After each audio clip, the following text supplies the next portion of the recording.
Doctor en criminología, Juan Martens. Doctor, le saluda ya Araceli, Leila también le habla y bueno, queremos conocer un poco porque usted estuvo dando un poco de información y en referente a lo que ocurrió ayer en la zona de la Avenida España, con lo que tiene que ver con el asesinato de alias Reguazú, y queremos conocer un poco también su postura. Mucha gente hablando ya hoy que el sicariato se instaló ya en la capital. Buenas tardes, Araceli, Leila. Realmente es una pena que nuevamente tengamos que ocuparnos de esta problemática. El sicariato es apenas la consecuencia de algo mucho más grande y que muchas veces no se ve, que es la criminalidad organizada, y que en los últimos años ha tenido como centro de operaciones y también como un centro de refugio a la capital.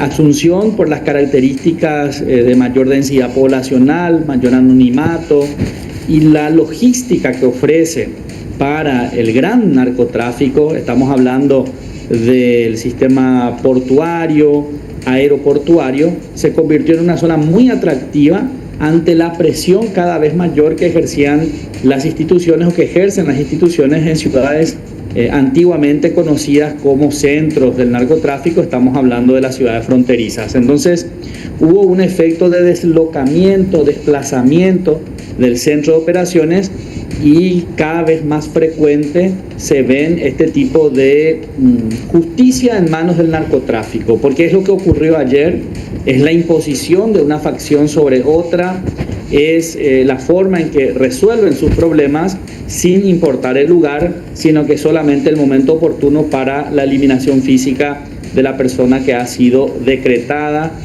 para morir. Entonces, lastimosamente, nuestros sistemas de seguridad, nuestros sistemas de inteligencia no han sido capaces de detectar o están muy cooptadas por el crimen organizado y como bien ustedes estaban comentando previamente, los daños colaterales no se dieron en pérdidas humanas, pero sí en pérdidas materiales, afectaciones materiales, y por sobre todo este miedo que nos queda de transitar, de ir a un shopping, de ir al cine, de ir a un supermercado, porque en las ciudades donde el crimen organizado está más frecuente, con mayor potencia, ocurren estas cosas, cines baleados, centros comerciales atacados o explotados, porque como te decía, cuando personas vinculadas al narcotráfico, al gran narcotráfico, deciden matar, no les importa los daños colaterales que vayan a suceder.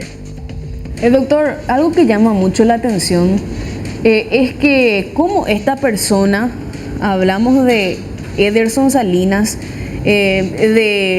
considerada con un peso importante en el mundo criminal, podía estar tan campante en la capital, aquí, yendo incluso a un centro comercial, esperándole a la esposa con un vehículo sin chapa. Es tan fácil finalmente manejarse en nuestro país teniendo una foja realmente manchada, al menos sospechas de que esta persona está vinculada a grupos criminales importantes, internacionales incluso.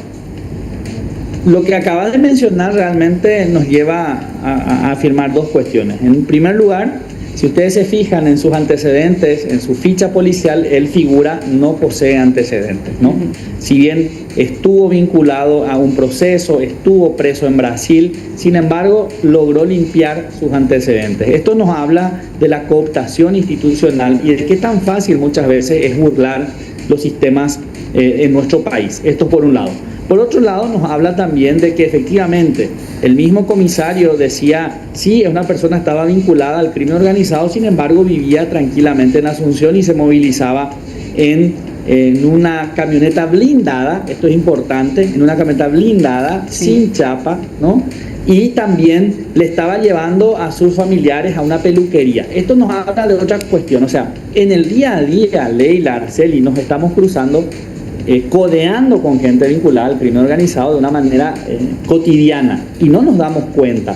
Y esto habla de la gran penetración institucional y también de la tolerancia social. Como sociedad nosotros no estamos rechazando estas formas de progresión social, gente que se enriquece de la noche a la mañana, gente que acumula y ostenta mucho dinero impunemente y nosotros toleramos. No solamente las instituciones las toleran, sino que también nosotros como sociedad, y este es el producto al que nos trajo todo este estado de cosas en el que efectivamente sale perdiendo la ciudadanía, sale perdiendo la democracia y sale perdiendo la institucionalidad.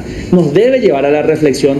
Ya cuando el año pasado se le mataba a Vita en un gran concierto, decíamos esto no puede ir más a fondo. Sin embargo, hoy nos damos cuenta que el ataque se produjo en un supermercado en hora punta, un sábado a la noche. Sí. ¿Cuál es el siguiente escenario si esto continúa así? Un colegio, un shopping, un centro comercial, ¿dónde? ¿No? Y como te decía al inicio, insisto, ¿cómo compró una camioneta y no levantó sospechas? ¿Cómo blindó esa camioneta y no levantó sospechas? Esto nos habla de la cooptación institucional y de cuán afectada está la Policía Nacional y el Ministerio Público con estas personas vinculadas directamente al crimen organizado que se pasea entre nosotros y sin antecedentes. Decía eso justamente, doctor, que nos codeamos con personas vinculadas al crimen organizado. Esto es una cosa, pero ver ya hechos concretos como este de sicariato, ¿podría ser ya un reflejo de que esto va ya penetrando nuestra capital o es, digamos, como que van probando y esto podría ya instalarse definitivamente y cada vez con más frecuencia ir viendo esto en nuestra capital? ¿Y por qué le resalto de hechos que se dan específicamente aquí en Asunción?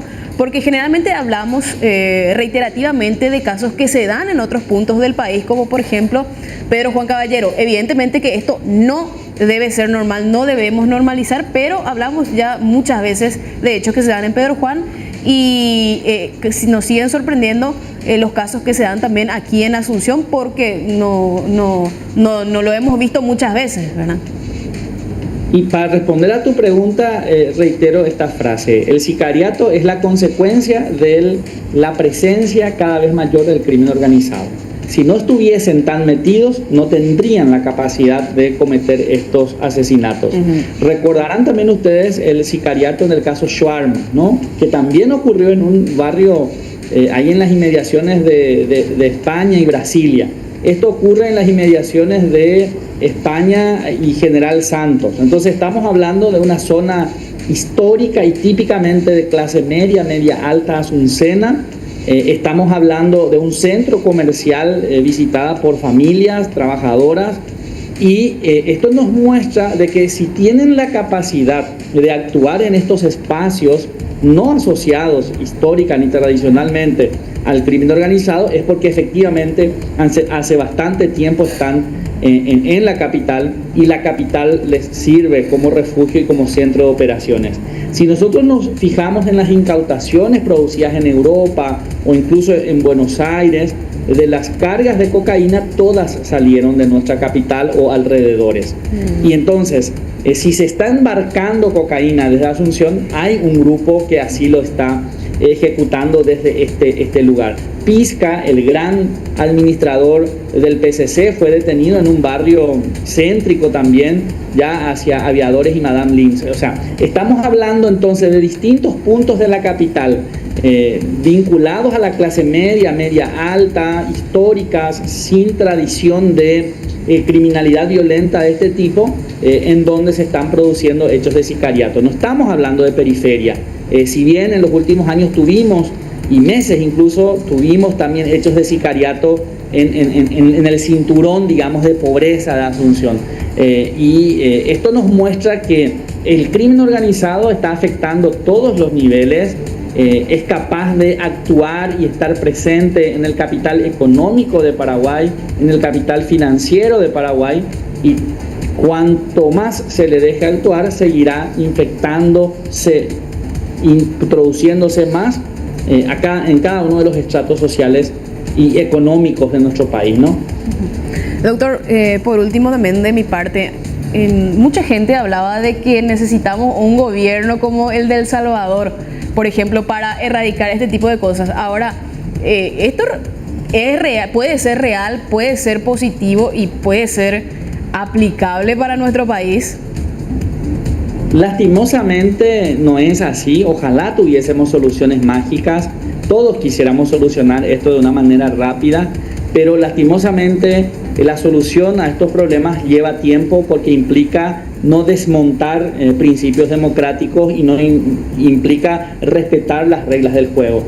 Hoy, por suerte, se publicaron varias cuestiones que desmonta un poco el éxito de El Salvador, de cómo Bukele negoció con los líderes de la Mara Salvatrucha, del barrio 18, de cómo Bukele está atajando órdenes de extradición de Estados Unidos de los principales líderes de la Mara en El Salvador. Y por otro lado, preguntarnos, ¿queremos vivir en una sociedad en donde en menos de un año, con estado de excepción, se le detuvo a 70.000 personas?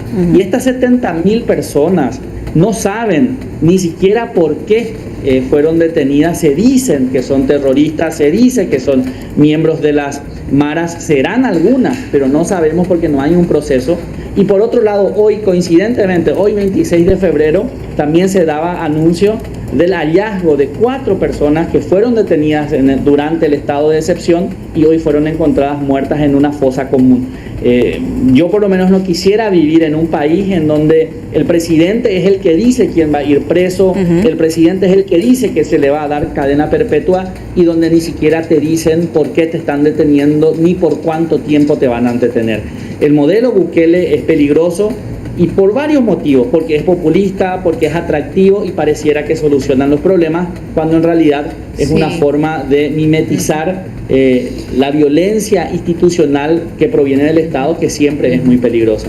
Muchas gracias, doctor, por su tiempo y por supuesto por brindarnos también su análisis referente a este caso. Muchísimas gracias a usted, a las órdenes.